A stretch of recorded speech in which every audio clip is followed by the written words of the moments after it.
Hey guys, this is Tomo Hussain, and on this week's episode of the CVG Off the Record podcast, we've been talking about the Irrational game closure and what it means for Ken Levine's future. Andy went to see Metal Gear Solid Ground Zeroes in Japan, but can't talk about what he saw. Fortunately, we have a mysterious Twitter profile tweeting about it, so we'll be reading a few of those out. And like literally everyone else with an Xbox One and PC, we've been playing the Titanfall beta, and we discussed how we've been getting on with it. As always, please feel free to use the chapter select on the right hand side of the screen to skip to the bits that you want to listen to, and don't forget to subscribe to the CVG YouTube, and please find us on iTunes and subscribe, rate and review us there.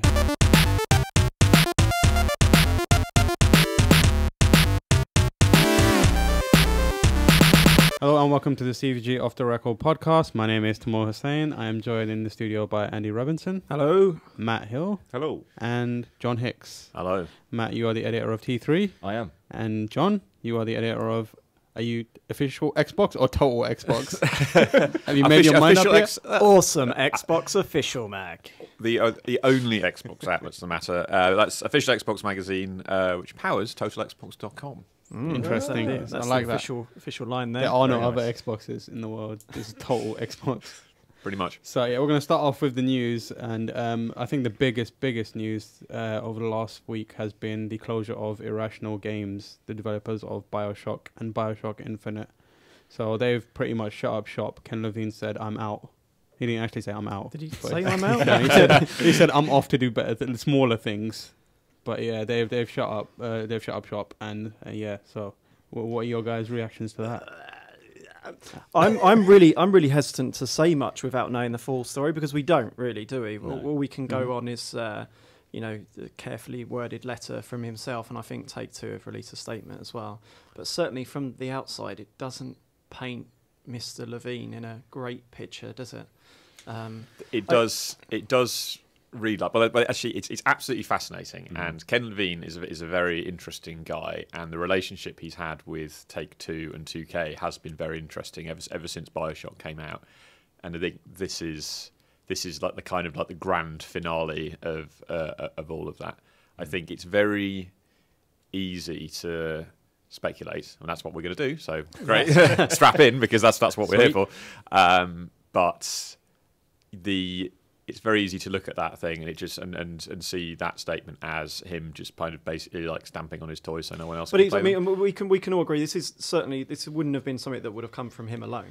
Take-Two would have been on his side on this one, and I imagine the last year of Bioshock Infinite's development probably contributed quite heavily to this moment, right, where they basically had to get Rod Ferguson in from Epic to put out the fires and ship the thing after they were working on it for 5 years. Yeah, and it's something that and Levine is very open about how inefficient he is. Like, they did a really interesting post-mortem on the original Bioshock, and they were talking about, and they documented that back when they put their website up. Actually, and they were talking about how Little Sisters started out as like dogs in wheelchairs and that kind of stuff, and they iterated and they threw loads of stuff out, and the teaser trailer didn't really match the final game and all that kind of thing. And I think on Bioshock Infinite they did pretty much the same process. Didn't he say they threw out 2 games worth of content? I think so. I can believe that as well. He did a presentation at BAFTA, which I was at, which is quite interesting. But he was talking about how they'd he redid all the script after they'd done all the voiceover, and he just said all this stuff, and it was all kind of to say, oh, here's what perfectionist I am, and here's how creative we are. And actually, the producer part of my brain was just screaming, like, how much money have you wasted? I mean, that's what I was about to say. All of this adds to the picture that if you're Mr. Take-Two, you're sat there thinking, well, that wasn't a great experience, really, was it? I mean, they've probably, you'd imagine they've given him a fairly free rein creatively to come up with what he wants over as long as he wants. Yeah. And, they've had to, from my understanding, not just Rod, they've had to get in quite a few people to get this game shipped and finalised, and then it's not sold amazingly by the standards of a title of that scale. There are a lot of rumours about it, and actually Lee Alexander did quite a good piece on Gamma Sutra about this kind of, which over the course of it kind of recounts quite a few of the stories that have been kind of swirling around. And I don't know. And again, so this is speculation. I think there is a fascinating story to be done about. Oh, absolutely. What's going to happen? And I imagine that multiple outlets are on that right now. But I remember speaking to Levine at the Golden Joysticks, and when he got his award, and in obviously the narrative Lego thing, which has now come back in. Obviously now he's wanted to do. He was talking about it then, and he's been talking about it for a while, and it did make me think at the time that his next thing wasn't going to be a big game. It didn't sound like it could chime with You'll never hear him talk about the mechanics, will you? No. He'll always say like how great Elizabeth was or how great the narrative was. He'll never go, yeah, that gun was good. Yeah. Like, I really liked how he put that plasmid in. The last time I spoke to him, he did actually sound slightly Peter Molyneux-esque before he left Microsoft. So it had that kind of feel to it. So I've got his official statement in front of me, and it was kind of like... I am moving on to something much smaller. He said, I am winding down Irrational Games as you know it. I'll be starting a smaller, more entrepreneurial endeavor at Take-Two. So the interesting part of it is that he's staying at Take-Two. I think he at one point mentioned... Take-Two would have made sure, wouldn't they? Yeah, he did say he was going to go... His original mentality was, if I'm going to start again, I need to go into that kind of like bedroom coder mentality. But then Take-Two convinced him, probably with a pile of cash, you know, that you need to stay Allegedly. Yeah. Well, I mean, that seems a reasonable stipulation. Although it's also interesting that it's with Take-Two. It's not with 2K. It's not with 2K, It's with Take-Two, and I think that's sort of interesting in itself. Like, and obviously, something that is apparent from all of this stuff is that Ken Levine, almost uniquely, as far as I'm aware, has the ability to terminate his own studio. And my assumption, and again, this is all assumptions, is that's because originally 2K bought the studio towards the end of Bioshock. It was 2K Boston, right? Yeah, and it was briefly 2K Boston. When Bioshock came out, it was a production of 2K Boston. And I imagine that was kind of back in the day when it was fairly routine for big publishers to buy developers like towards the end of a project. I assume because like they were running out of money to ship it, and it's like, I think there's been a few stories like that. So I kind of assumed, like, particularly after the development of the game, they couldn't finish it, and 2K was like, all right, we'll buy it. And then became 2K Boston. Then Bioshock became the phenomenon that it did, and then it became and the studio reverted back to Irrational. So my suspicion is Levine, like the studio's profile got huge, Levine's profile got huge, which actually wasn't. The first time I met Ken Levine, he was in town promoting Freedom Force versus the Third Reich. I interviewed him when I was a staff writer. I remember this, and it's like these days, if an interview with Ken Levine came up, you'd send like the most senior person on the team, right? Whereas, and 10 years ago or whatever, I would have been sent as like, this guy. They're shilling this Freedom Force game. There's some guy come over from Boston, I guess, and it was like that. But post Bioshock, and it's all like the Levine brand, and it is a brand, and he's really good at it. He's very much like Molyneux, very much like Cliff Basinski. He's very good at kind of representing so you can tell himself. he has a film background, can't you? Well, maybe, but he. Well, it is that kind of auteur director thing, isn't it? I mean, absolutely. I mean, there's still, I would say, for the wider public, there's still very few people you would know as a name that could almost sit above, as like on a film, like a name could sit above the game. And you think like Ken Levine was getting to that point in the fact that people who don't know about games know I'll tell who you Ken what Levine I is. find really interesting as well. The other aspects of this, the whole, the other side of the statement, which was that he's handing Bioshock back to 2K. Is how much the 2K Marin story influenced all this, because obviously, a lot of people. I mean, as you say, he probably has the right to kind of veto the studio, so to say, but he could have quite easily just done a B team and focused on his small game and left the guys to do Bioshock. But how much does 2K Marin's experience working on Bioshock 2, and then subsequently, I mean, they've pretty much been shut now, right?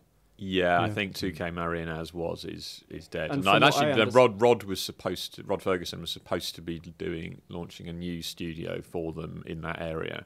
I think the rumor was they were going to work on Mafia 3. I mean, how much is there a possibility that there's people high up in Take-Two there going, well, we don't want to burn our fingers again there, getting people who aren't Ken Levine to head up. Am I the only person still who liked Bioshock 2? No, you're not. I like Bioshock 2. Yeah, but it's really interesting because what's the name of the chap who headed it up? The guy who did Jordan Thomas. Yeah, because he went back to Irrational.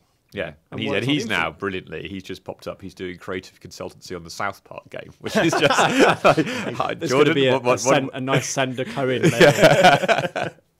How do you think the closure of the studio and his refocusing and fits in with his? We mentioned him being having a film background, and he is doing Logan's Run right now. How do you think that fits in? Do you think it was that had a part of him deciding to kind of like shrink down his operation? I think my speculation and again then the rumours, the unsubstantiated rumours, to suggest this. I think Ken Levine. It's like what Matt was saying about how he doesn't really talk about how good splices are, or how good certain plasmids are, or anything like that. I think Andy said that. Yeah, okay, well, one of you people. You all look the same to me. One of you people on that side of the table. But I think Levine is very much kind of big picture, sweeping gesture kind of thing. Very much like Molyneux, and he's a really smart guy, and he has got some very big ideas, and he absolutely makes really interesting games. And you look back, like Irrational hasn't really made a bad game. They're all it's all really strong. But I think there's the suspicion, and you look at how long Bioshock Infinite took to make and how much money they burnt on it. And again, the kind of rumours that it was like 200 million or something insane like that.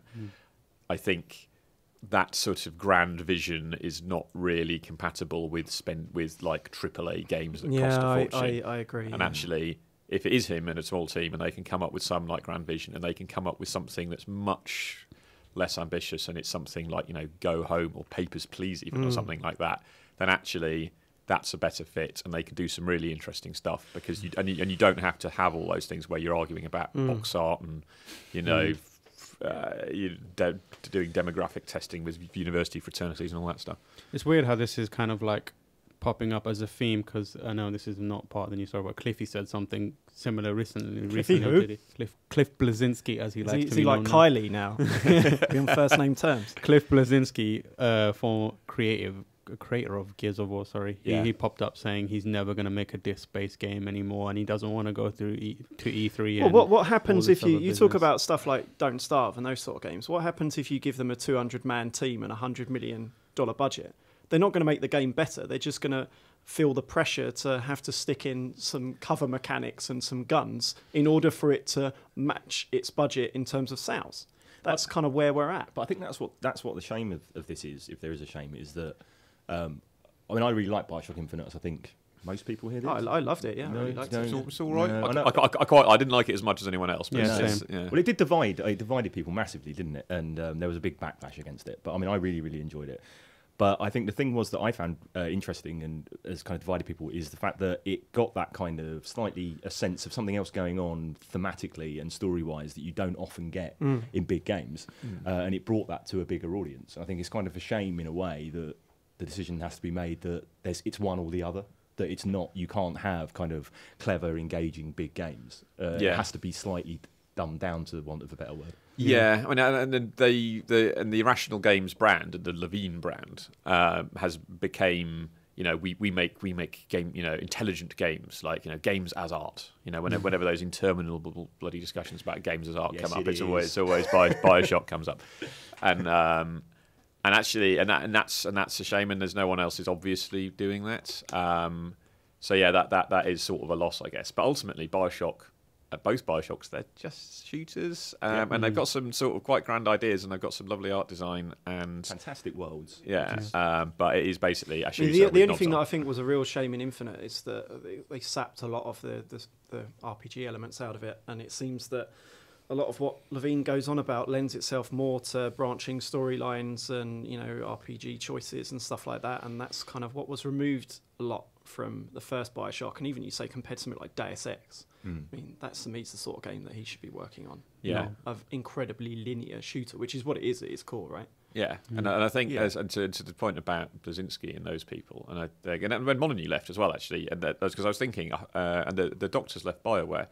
And it was just as the kind of next gen was starting to spin up. So this before anything had been announced, but obviously they're big studios. They've got the dev kits, and my personal suspicion is that these guys have been running studios for ages. Like they've been through like multiple console generations, and they just saw the whole thing spinning up again. And it's like, oh, next gen's here. We've got to spend literally twice as much on our assets, and we've got to have X number of people, and we've got to have a satellite studio in Prague just doing the weapon skins for us. And I can sort of imagine that's like a bunch of those guys, like Blazinski, that was like, you know what, I've done that, I don't want to do it again. I'd actually like to make something a bit more interesting.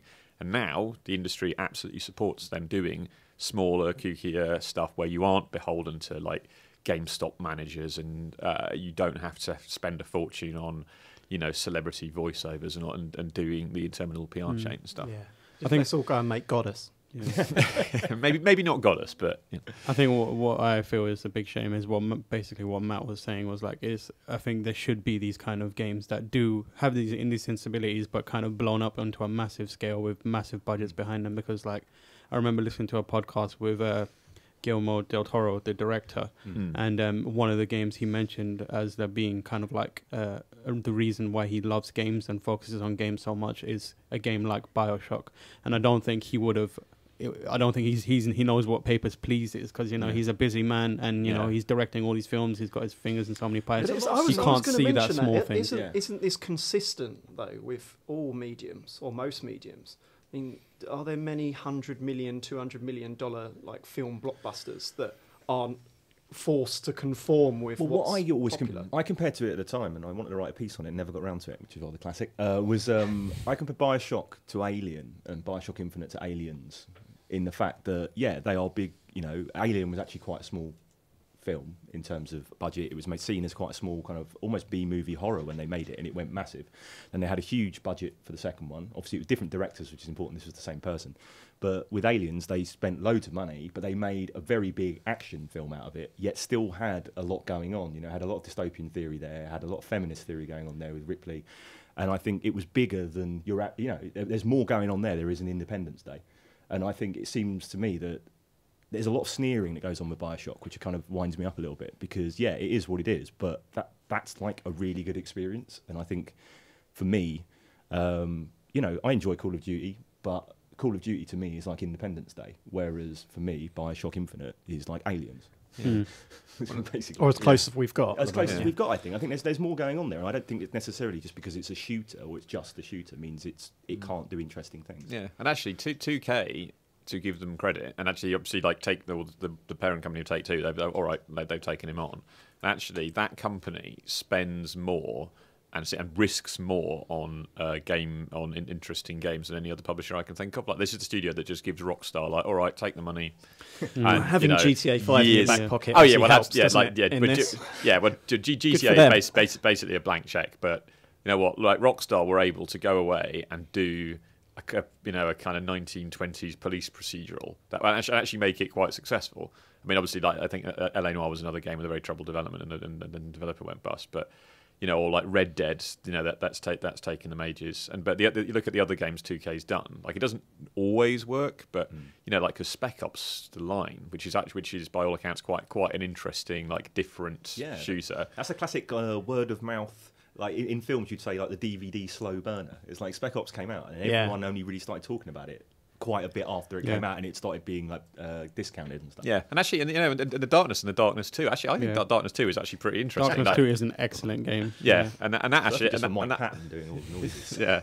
and that's sold, you know, and that's sold bugger all. So I think 2K have actually got quite a good track record. I don't think they get enough credit for letting people do interesting things, and so it's actually it's good that, you know, Levine's next thing, it's going to be part of a 2K thing, and by the sounds of it, they'll give him, because obviously 2K the company is separate from Rockstar the company, but they're both owned by Take-Two. So presumably, like, Ken Levine Heavy Industries is going to be like it's going to be like a tiny little extra on that thing, and they'll be and 2K will go, all right, well, Take-Two will go, all right, make your thing.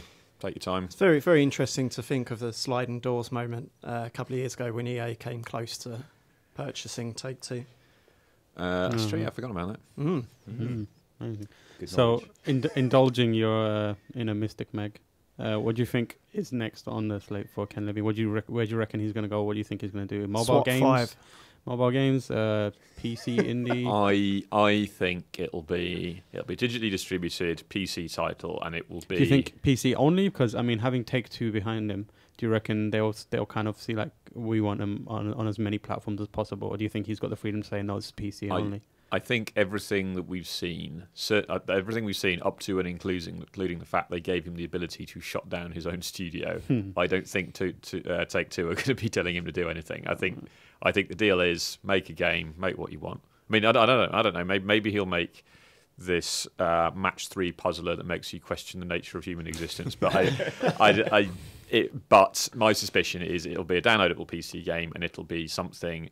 It will be another game that fits the Ken Levine brand. Viz, it will have there'll be some big story. There'll probably be a twist at the end. You know, it'll be something like that. It will be a game that people will talk about and go, oh OMG, that moment in that game. That's because that's what he has become associated with. I've I think got this that's horrible what he's going to want to feeling do. that this might be his curiosity moment. It sounds like it's a bad thing.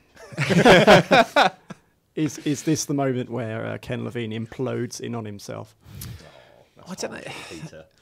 It is. Well, Oh no, I don't mean to make the comparisons to. That is a bit harsh, Peter. Although, but equally, but curiosity for all you say about it was a fairly classic Molyneux implementation. Yeah, I don't as think much it as amused anyone more than it amused him, though. Isn't there something quite magical about that? Funnily enough, it's the game closest to the original vision that he established. So he said, I'm going to make this stupid game where everyone's focused on it and it's going to be kind of... He's probably been trying to put it in Fable for years. Yeah. Microsoft Maybe. keeps shooting it down. Yeah, but Apparently, on Goddess, it's all going to make sense. I'm still holding in there.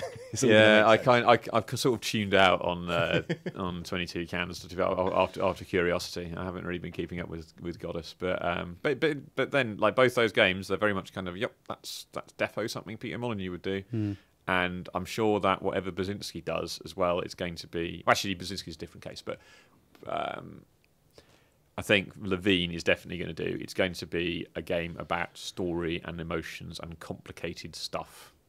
Trademark, and I'm really interested to see where it ends up. Good luck to him on that.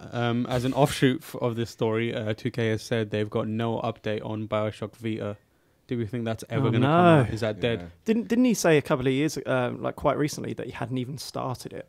That was I think that's very close to when it was originally announced. Yeah, I think if there's anything that we've learned, it's that you should never. You should always take it with a pinch of salt when someone announces a game in person, verbally, at a press conference at E3. I.e. the Wingnuts, Peter Jackson Halo game, and which Guillermo del Toro is going to direct at one point. Yeah.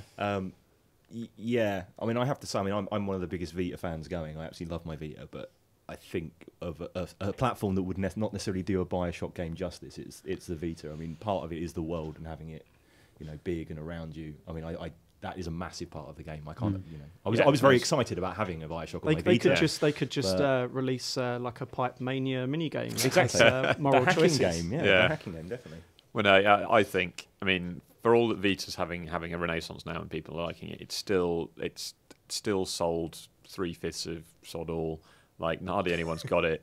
The big AAA games that have released for it, I don't think they sold very well. They kind of cut down kill zones and Assassin's Creeds and stuff. Which I didn't get on with at all, but I know a lot of people liked the kill zone. Oh man, it's not that great. No, I didn't. No. So I think if you're a big publisher looking to bring your big AAA brand to Vita, you probably just run the numbers and go, it's not worth it. Yeah. But actually, what is doing well on Vita is stuff like Spelunky and Ollie and all that stuff, which are the smaller, lower key things, and the indie studios can make money on. Yeah, absolutely, it is really good.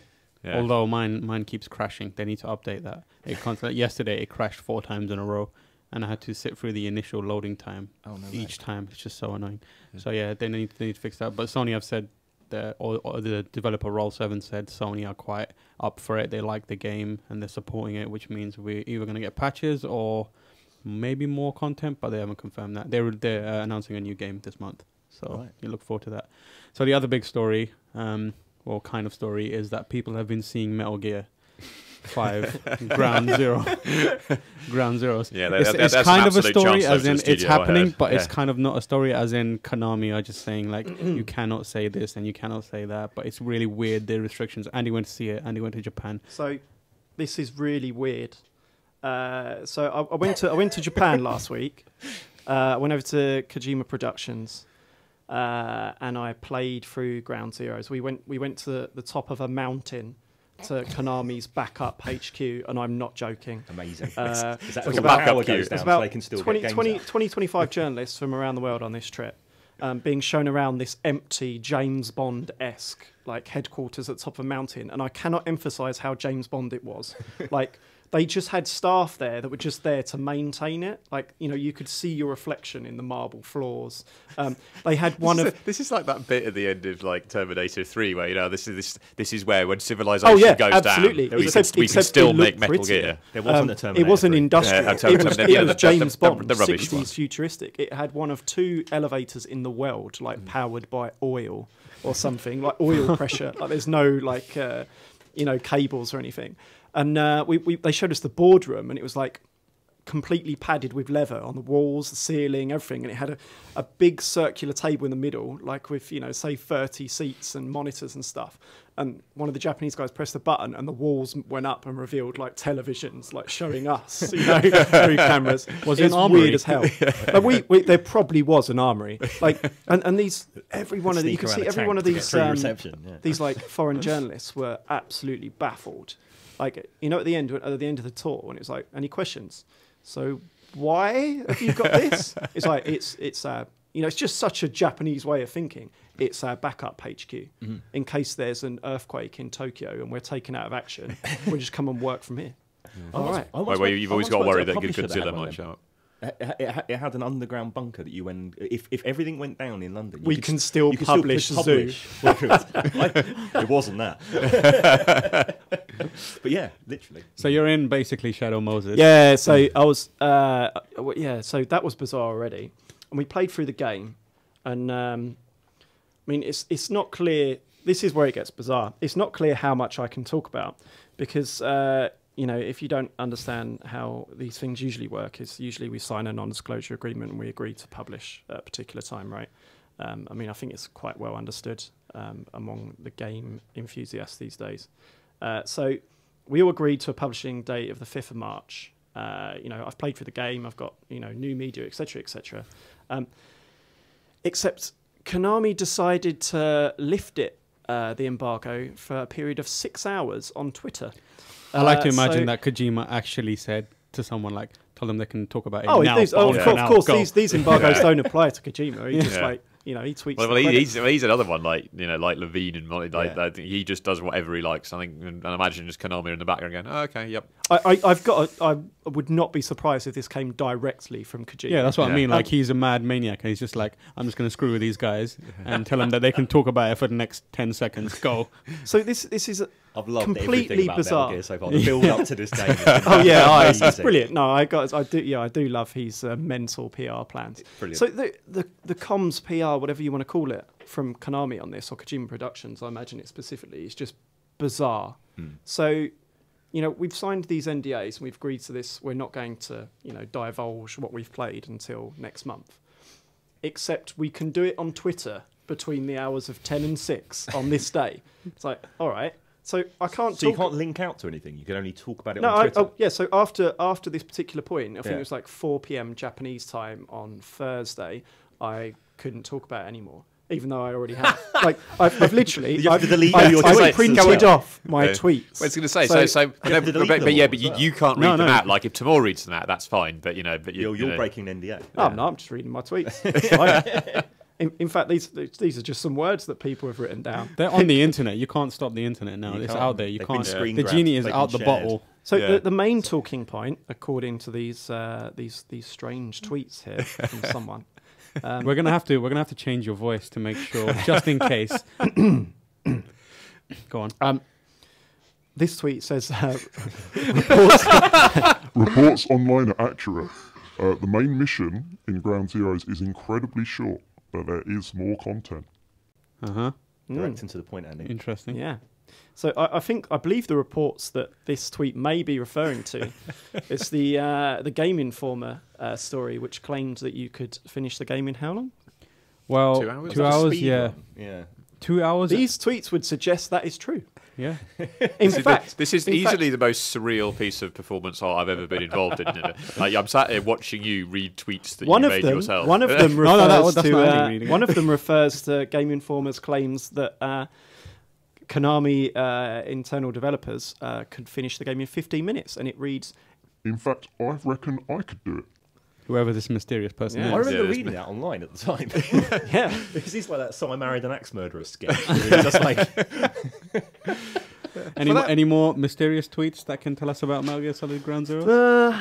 Well, you know, it's all about the length, really. This guy on Twitter doesn't seem particularly interesting. Says There are a few surprises in terms of fan service. I'm not really interested in that. Interesting.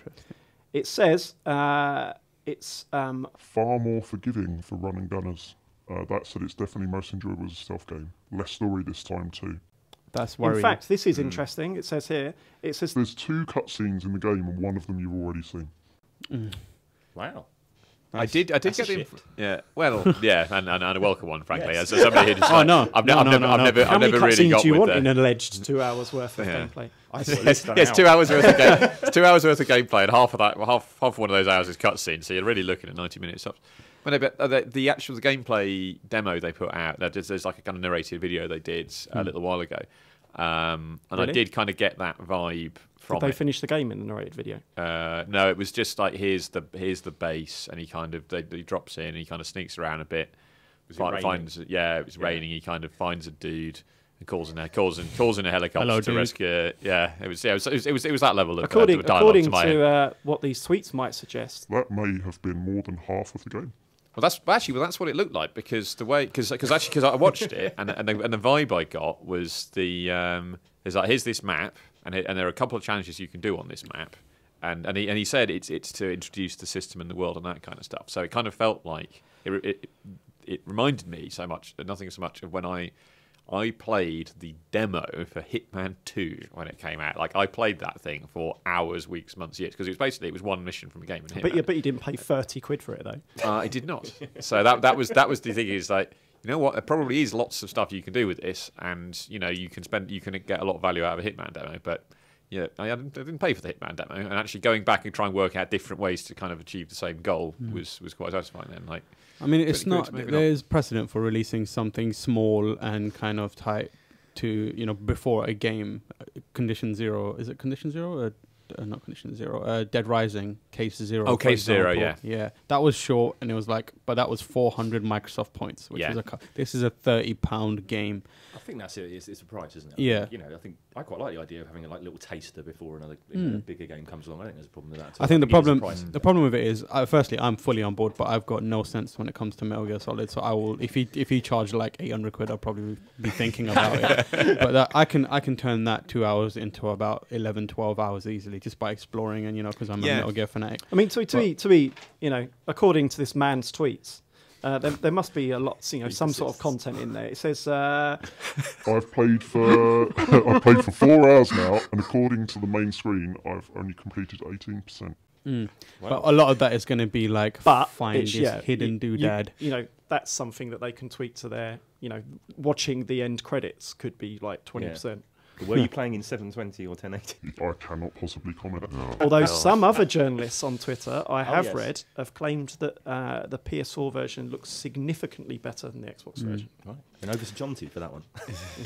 Well, I think I am very bored of this conversation now, but that I'm sort of expecting that's going to be like all the cross-gen games and everything that's been in development for a while that is predominantly built on development hardware for Xbox One. I think we're still going to see that. So, like the whole thing, because it's to do with the way the architecture's set up, and I just don't think anyone's had the time to sort of sit down and get it working properly. It's basically what happened to the PS3 last gen. Exactly. the same. Haven't they supposedly in the latest update they've moved some resources around or something? A lot of it's dedicated to OS level, isn't it? And there was chats that supposedly they've moved quite a large percentage away. Yeah, I'm not convinced about that just because all the conversations I've had with them about the hardware of it, like in terms of like suddenly going, oh, by the way, there's more resources for it, then that can actually get quite complicated for the games that have been built for the previous resource allocation. So I'm not convinced they would necessarily have done that. But the actual hardware within the Xbox One, it's not that far removed from the PlayStation 4, all told. But it's to do with I don't forget. It's to do with it's kind of like getting the instructions in the right order and kind of passing stuff out to ESRAM and back again. Like it's perfectly possible for it to do 1080p, and it will do. But I think when people were working on COD Ghosts or Ground Zeroes or something like that with like pre-release hardware 2 years ago, they couldn't get it cranking at I think that, a lot of that level. a lot of game players don't really appreciate that, right? That a lot of those games would have had to have been dealing with constantly evolving hardware that they're creating for. I mean, there was a small mini outrage about, for example, the FIFA World Cup game this summer only being for last gen consoles. But really, if you look into it, it would have been impossible because it's based on FIFA 14, which would have been at the time constantly changing for the platform that wasn't out yet. Yeah, and which is why, for example, on Wii U and Vita, the kind of the first FIFA games were based on an older one because it was established. And particularly for the annual releases, like they've really got some very fixed milestones, and it's just like, right, we are going to have to ship this thing, buy this thing with FIFA. There's all the licensing deals. They're certainly not going to delay the real World Cup. Yeah, for that sort of thing. So, I wouldn't put anything past FIFA. Well, Mr. Blatter has some interesting ideas about stuff. But we're moving this World Cup to the winter so that we can get it out on We're PS4. going to hold the World Cup on consoles only. It's not actually going to exist.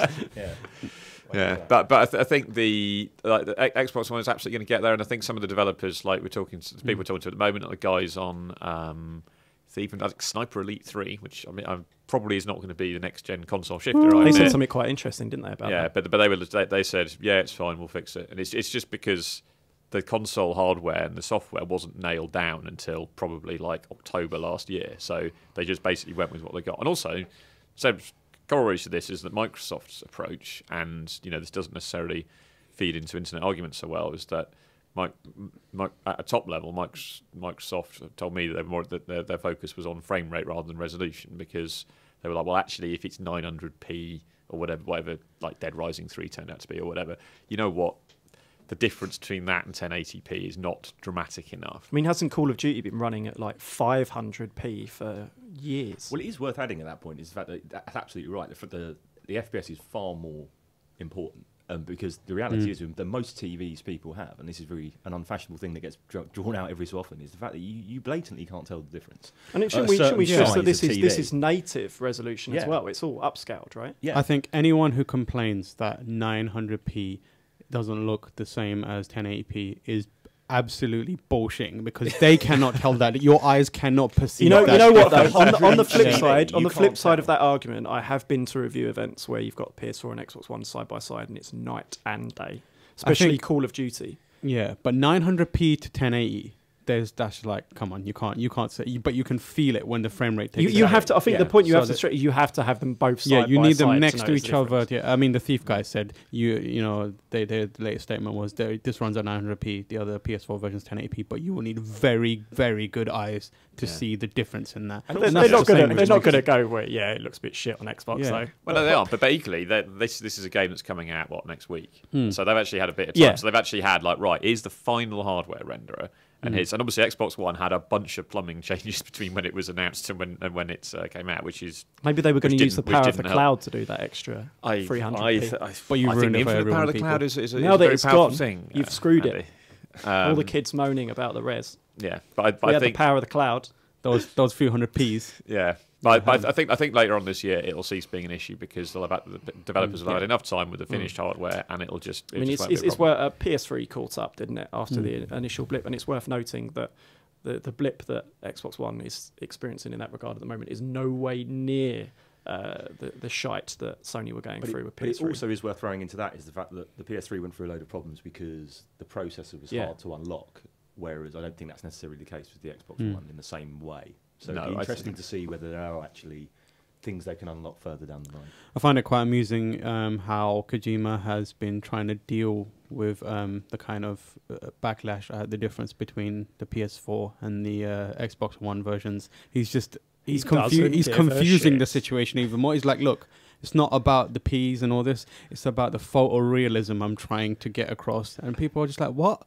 We don't know what that means because they don't look as good as each other. So if you're trying to push photorealism, it just means one's going to be shitter than the other one. I like if I remember rightly, the comparisons that they did with that with Kojima was the 360 next to the One and the PS3 next to the PS4, rather than it's again coming back to this weird trip, and I can't say much other than reading out this strange man's tweets. But what I will say is that one of the conditions of our interview with him in Japan was that we don't ask about comparisons between hardware. And then he spends all day, every day, comparing hardware himself on Twitter. It's coming back to that him being a bit of an auteur overlord in terms of the messaging for the game. I mean, they've even released comparison screenshots, comparison videos. Yeah, it doesn't benefit him to get into it at all, does he? Yeah, but and it doesn't benefit any developer to say, oh, our game looks superior on this platform or not. And actually, and obviously I'm the Xbox guy, so I'm biased. But and also I've got terrible eyesight, which helps. But I'm very bad. Looks at the PS4 version and goes, I don't get it. It just looks like a sphere to me. Yeah, it's just as blurry as it is. This looks like the Wii. No, but actually, I do have. I'm not very good at kind of spotting differences in resolution and frame rate. I'm not very good at seeing. That's why I wear glasses. But I think the whole resolution thing and different stuff. I think it's obviously it's a significant thing. Lots of people care about it. I don't personally care about it. And Lots of idiots care about it. I couldn't possibly judge. I can. Judge, so. Yeah. Okay. Well, but I think it's, in as much as it is an issue and it's been made an issue, it's not going to be an enduring one. And like Andy says, like PS3 had all sorts of issues, and it took Sony 3 years to realise that it got it wrong, and it took Microsoft 3 months. So before release, so I think. Give him some credit, give him some time, and just know that now that it's all nailed down, it's gonna get sorted. That's the final word on Resolution Gate from John Hicks there. Thank you very much. The other big thing is the man who can't see proper. Yeah. The other big thing from the last couple of weeks is the Titanfall beta went out, and I think literally everyone on the planet is playing it. Yeah, and getting really fucking good at it as well. Yeah, exactly. Yeah, that's really annoying. When I started playing it, you enjoy being in a Titan for like about 10 minutes, just stomping people out. And then by the end, I was getting in it, and then I'd be destroyed within 10 seconds of cowering behind a building. Please don't. It really is. Yeah, no, it was great when they were just trickling out the beta codes. Like I think it was like last Friday, I was playing the office, like top of the leaderboard. Yeah, and I was actually putting photos on Twitter like this will never happen again. Yes. Like within 24 hours, I will be getting hammered. Unless I play the game the day of release, I will never be on top of the leaderboards ever again. Which actually is partially, it's going to be like Call of Duty all over, and I think it sounds like it's going to be a Call of Duty level success. Like the response to it seems to have been universally positive as far as I had a friend of mine who's a core gamer. It's always a good barometer. He doesn't own any of the new consoles. I brought him around and he sat and played Titanfall in my house for like 2 hours. He wouldn't leave. So he loved it. He's a Call of Duty player. I really love it. It feels like they've made meaningful. Even though obviously a lot of it is based on the tangible secrets of Call of Duty, the secret sauce, the 20 different fonts and the rewarding you and congratulating you for every single thing you do, like challenge completed, you stepped forward twice and you're brilliant and rank up. It's also added a lot of aspects that do make it feel unique. I mean, obviously the Titans, but stuff like the AI characters, which changes the level of enjoyment a bit, because if you're shite, you can just go and kill some AI bots. Absolutely, you kill grunts, and then but basically, as soon as you kill a real person, you're like, that matters. I think the thing that's not emphasised enough from Respawn or EA actually is that on top of the beta, that's not just it. There is actually a campaign. Yeah. Like it's not a campaign. It's a game type. So. Say for example, the game types that are in the beta is I can't remember their names. Attrition, which is team deathmatch, and there's like capture the hard point and last Titan standing. Well, there will be a campaign game mode, so you'd go in like a lobby with other players, and it would be a match, but it would be surrounded by this cinematic stuff, and you'd be seeming to progress. When we played it at Gamescom, because it was attrition there, wasn't it? Gamescom, and then but that had the the prologue, because obviously we have the epilogue now, Mm-hmm. but that had the prologue from the campaign on it. So rather than jumping out of a helicopter, you were actually already on the ground, and there was a guy kind of giving a speech. And A bit like some of the E3 demos. right? yeah, a bit kind of rally cally, and that's kind of exactly what attrition is on the beta, but they've taken the front bit off. Yeah, So- but they've left the bit in because it's something to do with the attrition in What's It City. It's to Angel do with City? No, is it Angel Yeah. City. Yeah, Yeah. Angel City. I was going to say Pacific City, but that's correct then, isn't it? It's to do with some wanted criminal, and one side's the gang, and one side's the Yeah. police You're going trying to after him. extract him or something, aren't you? Yeah, Or- but yeah. and actually the banners in the beta have actually still got Dude's Wanted poster on it. So Yeah. that's Right. that's he's still he's a burn card as well, and he's on the billboards in the actual Right. map. yeah, So yeah. if So you that's keep- that's the actual narrative for that bit of the game. So and it looks like from the details that I've leaked out, like there's different parts of Angel City that you'll visit. So I think there's Yeah. different maps set on different districts in Angel City. So I guess you'll be hopping back and I forth. mean, that's a meaningful step forward, right? You consider Yeah. these guys have spun off of Call of Duty and kind of, you'd allege perhaps done what they wanted to do before they were turfed out anyway or left. You could see if that really takes off. I mean, Yeah. it's felt like for years that Call of Duty, they've been putting the campaign on it just because it needs to have the tick on the back of the box, right? You feel like they've been kind of going along the motions. You could really see them doing that. Yeah, there's It could become the standard, right? I think there's so much to do. That's the thing that I find. I'm not the biggest online shooter fan. I find them. I can. No, find neither them, am I, no. Find them quite monotonous, and it's all on one level, and you know what you're doing, and if you're rubbish, you kind of get killed a lot. But basically, with Titanfall, it's just there's so much to do, as well as like running around, as well as being on feet, on running up walls, hiding, sniping. You can still do all of that. You can riding the Titans on top of them when other people are in them, as well as the whole ejecting and then trying to. I mean, it comes back to what I was talking about, the secret sauce of Call of Duty, because this is not a Titanfall thing, right? No, This is yeah. something that's come from Call Yeah. of Duty. They're both very, very good at making you feel brilliant, no matter what your skill is. I mean, Yeah. even with the introduction of these AI characters and stuff like that, but just the amount of challenges, it's not all about coming top of the leaderboard. No, You can feel like you've absolutely. achieved something just by, running somewhere or getting so many, shots with a Tom and certain Pete on gun. T3 have been setting themselves challenges. How many Titans can they bounce off? So like you ride on one for a bit, and then when you're in your Titan, if you eject, Yeah. you Yeah, can you actually kinda jump you up, can yeah. jump from one to another. And I think Yeah. they've got 3 in a row, and they're trying to beat it. And like you can set yourself your own little tasks around. Titan Rodeo. Absolutely. Yeah. And then, but then of course the art book stuff broke, which Yeah. actually makes it even more exciting with Yeah. the monsters. I don't think wasn't there some stuff that came out that kind of Oh, don't suggested tell me that that's all then- rubbish. No, they're real. This might be bollocks, but I understood from some of the leaks that although they're in the game, they're not in the game. Yeah, It's you'll just see them in the narrative. background. Like, they're in the background. Yeah. I think they're the narrative. They're That's the they're problem with leaks like that. You come up with a whole little parallel universe and parallel They are storyline. It the doesn't narrative work. spark which kind of allows the Titans to exist. So I was thinking of it like Split Second. So remember Split Second? Wow, The driving game? that is a know, that is a that link is- that, that is- no that is one, quite the literally no one comparison. will make. Bear with me for a minute. But seriously, but like Split Second, basically, like obviously you get to a point where you could like blow up the airport or whatever, or the Yeah. plane comes down and suddenly the thing changed. For me, it was like, can you imagine like you're fighting each other and then one of those monsters gets involved? You have to team up to fight that. And then you kill it, and then you have to go back to fighting each other again. It suddenly raised all these things in me that could change Man, the they could call it Levolution. Levolution. I think that stuff is Oh, it'd be obviously flavor for using like expanded media, like that'll be explored in the Titanfall comic that will inevitably come out, or Yeah, the I'm not Titanfall sure I like the the animated idea of series. monsters series turning up. and I that kind do of thing. so much.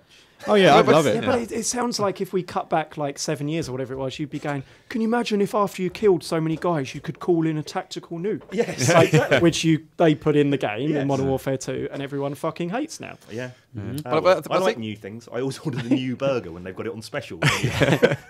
I think a smaller thing which I think is a little bit interesting is the grunts that the AI grunts you get to kill. They're kind of like that's borrowed from MOBAs, like those creeps that you kill. Yeah. And I think that's interesting because when MOBA as a thing got big a couple of years ago now, and like Dota became a huge thing, like suddenly all the publishers were like, oh shit, we need to have a MOBA, and there was like a Lord of the Rings MOBA and like a few other and there were a few things and they didn't really take off. but now, like a few years have passed, and like we actually see it, rather than just like dress up the form and try and do our own. People are just starting to borrow from it, which I think is quite interesting. In the same way that, you know, and obviously COD like borrowed sort of RPG-ish stuff with things like perks and that kind of thing. So I think it's just interesting. We're starting to see like MOBAs as a sort of relatively new genre start to filter into bigger stuff, and that'll be. I think Titanfall will be the first of many big games to start. I wish the Titans felt a bit more powerful though, because like we said when we I'm started, rubbish at Titans. By the end they just felt like a liability. Yeah, I've seen a lot. Great. Well, that's one of the things I did like about it, because I'm a terrible Titan pilot, but I am really good at running around like blowing people away with a shotgun. So I get a Titan, I just leave it in follow mode, and it just goes off and picks fights and wins fights without me being involved. Which is how powerful the pilots feel. Yeah. I think it's really well, it's balanced. it's really well balanced. Like I was saying earlier, the only time that you feel like there's a disadvantage is when you're up against multiple Titans, which is how it should be. Yeah. Obviously, you're not going to win. But like I think the Titans are just powerful enough. Like the way you play them is it changes how they obviously feel. Like a lot of people currently, they just rush in. They think they're in this massive machine. I'm just going to go in straight away. But I play it like the way I play it is I'll appear out some cover, take a few shots, and then just get behind cover. Seems like that's the best strategy, especially with the what are the smaller ones called? Oh yeah, smaller. There's like a more agile Titans, the ones with the less armor. Right. Yeah. Like the best way to play as them is to basically just like run around on the outskirts, picking people. Have you ever hacked the kind of AI robots in the air? If you hack them, but they're rubbish. They'll follow you around and engage enemies with rubbish. you. But they're good. They'll take the heat away from you. But like with the Titans, one of my favorite things is to just park behind a what do you call it, a building when you know there's another Titan nearby, and then just manually eject it into the air. And then fire off your rockets and then land back in the Titan and then carry on going. So you can like get a good view of the battlefield just by manually ejecting and then moving around like that. That's like the is there I know there's the nuke perk. Is there a self-destruct?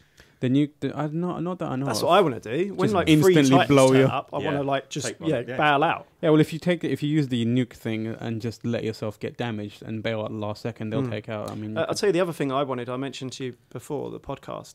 I know there's a perk for melee attacks, but I want to play as a melee-only Titan. Well, they've only... I just want to go in and start smacking them in. That's balanced, right? They can shoot me. They can leg it. It's robot jobs. Yeah, when I'm in a big... I just wanted to just smash them Well, they haven't revealed all the Titans yet, have they? No. Well, they have, and I'm sure... No, there's still a few more. Yeah, I think there's a few more. I would be fairly surprised if there aren't separate Titans coming as DLC or something like exactly. that. So I think there's more than 3. There's got to be at least a few more. Yeah, but maybe that's what Ken Levine's doing. 50 it's like I'm going to shut down Irrational to make DLC for somebody else's shooter. Yeah, that's a very Levine quite an thing accomplishment to do. if he could make a emotionally a big daddy, a giant big daddy, just running around with his drill. With a drill. Yeah, exactly. Yeah. Melee. There you go. That is going in, like modders are defo going to do that in the PC version. I've said they need to put mod support in the PC one because people will just make that game anime as hell. Like put robots in there, Transformers and all kinds of other shit. But yeah, I think that coloured mech suits. That's the first thing everyone in the office was just like, I want to customise my mech suit. Can you customise it? No, you can't. If you modded it. If you modded it, just put a Metal Gear in there. I'm sure that's on it, but I'm sure that's something they could add because obviously it's an online game. They're building it to, they'll have like maybe Battlefield's the best comparison. Modern Warfare 2 to Modern Warfare 1. That's a lot of what it added, really, wasn't it? It added crap tons of customization. You customize your guns. You could have your little strips behind your name or for the kill cams and. Maybe Titanfall 2. So there's a split screen mode apparently that has been mentioned in the files for the beta. What do you guys think of that? Good. I reckon more they should do a pilot. One player plays as a pilot, one player plays as a Titan. I could say. Well, I was thinking. The fact that there's split screen in there is not massively surprising because that would unbalance the entire game. Guys. What? sorry. My idea was being explored, and I just needed, I need to defend it. No, go on. I wasn't. I didn't have anything massively interesting to add other than. That's very kind of you, man. Thank you. I can tell you're from a quality publication. But no, obviously it's Source Engine, right? So there's already a split screen in there because that was in Portal 2, right? So and obviously they've done split screen in previous Call of Duties. So and actually split screen Call of Duty is still quite good fun. So I think if it's just totally straightforward. Yeah, you imagine it's totally possible, right? I mean, if this is a game that they can adjust to put on a last gen machine as well, then sure as hell they can put split screen on. Well, again, it's Source. So Source has already done split screen, 360 PS. Well, totally forgot it's Source. Yeah, modified Source. But yeah, I really like the Smart Pistol. Smart Pistol's really well. Smart. That's the weapon I stick to, mostly because it's the best for trying to be a badass, like jumping out of windows and just shooting 7 people in the face. Yeah, you also really don't have to be very good at the game to be able to use the Smart Pistol. Obviously, if you're really good at it, you can use it in more inventive ways. But I've seen people play it who generally, like, including myself, who aren't particularly good at shooters, who can suddenly feel very badass straight away. Yeah, it's interesting. Online, there's been this kind of change in the way people talk about it. Before, Call of Duty was a big target for all the games, and now it seems like people are defending Call of Duty when I'm online and looking at our comments. That's what happens on the internet. It's very strange. Yeah, it's very strange to see Call of Duty as being like defended against, and people are like, Titanfall sucks. It sucks. It's just like very strange what's happening here. It's like Nintendo actually talk about the Zelda cycle now, don't they? Yeah. About how certain Zelda releases become more popular the more time passes. Like everyone hated Wind Waker when it came out, and now it's coming out on Wii U. It's like getting 10 out of 10, so everyone's lauding it as the best Zelda ever, basically. Yeah, I think the basic thing is you shouldn't.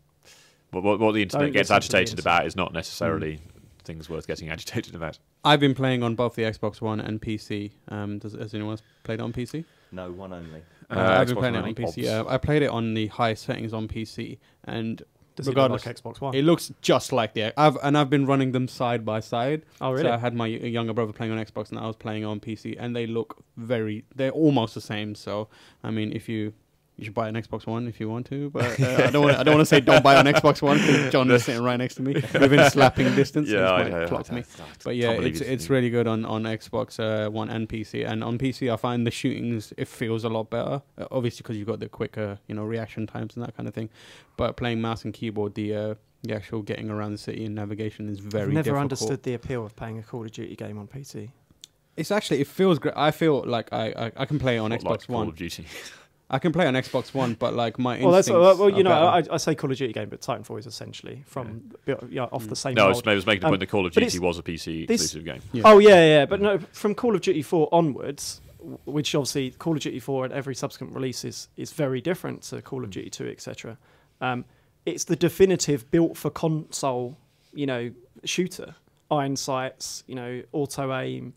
It just doesn't seem to fit into mouse and keyboard. The PC doesn't have the auto aim. I'm sure they turn it off, but then it's just a different game. When I play it, I feel it's more satisfying to kill someone without that auto aim. Like I have to manually move, and I need to put the right amount of precision into it and that kind of thing. Whereas, kind of like on Xbox One, it takes that away from you. There's got to be better twitchy shooters. Some people want to play a modern game instead of Counter-Strike. I think everyone should be playing Counter-Strike, but some people just want to be playing Titanfall. They want to play Titanfall and be, have that kind of skill reward feedback. But I think it's whatever you fancy. I mean, I actually really like playing Counter-Strike on 360. Yeah, it's somewhat to my surprise. Yeah. Although, but it's 360, which is still available at all good retailers. Yeah. No, but actually, and I'm actually all right on 360 as well because obviously PC Counter-Strike there is like decades of concentrated experience in there, which means that I just step into D-Dust and just die instantly. Yep. Whereas on 360, there's a little bit more variety. Although.